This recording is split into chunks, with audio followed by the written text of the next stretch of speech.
Takže čaute, to som ja, Lotus Games a vítam vás u môjho 4. tutoriálu a ideme si ukázať, ako stiahnuť internet alebo internet.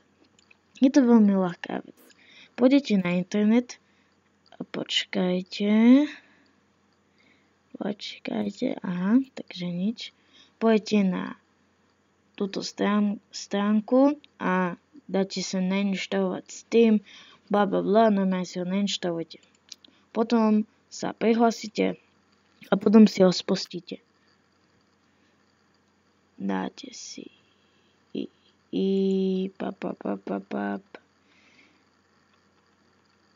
a dáte si search a dáte internet. Vidíte? Free to play. A sem máte videjka, také, normálne videjka.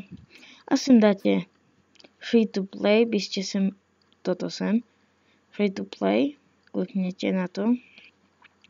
A potom sa vám otvorí taká skrinka a také somajny. A potom si to normálne spustíte. Ale keď odinštalujete ten Steam, no tak sa vám aj toto odinštaluje, takže si nemyslíte, že aha, mám už internet, na čo mi je internet, mám, tak na čo? Bude vám to veľmi, ale veľmi sekať. Dokým sa vám toto nenačíta, no tak to kúkajte. Ja mám tu a v hre je táto, takže chvíľu si počkáme.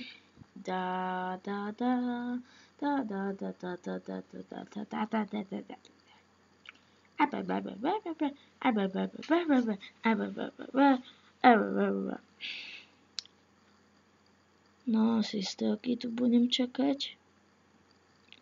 Asi neviem. On sa načítava troška. Ale seka to jak hovedo, by som vám mohol povedať. To, kebyže tu čakáte, no tak to sa vám skôr nainštaluje, ako spustí, vám tak poviem.